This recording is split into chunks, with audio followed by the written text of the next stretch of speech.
ज्यादा बात करनी।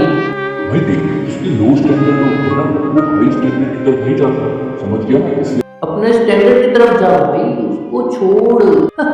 अबे जा भाई। अबे वो तुझसे क्यों करेगी भाई, किसी और से करेगी ना, जो रिच होगी। क्या है भाई, सामने कुछ नहीं भाई।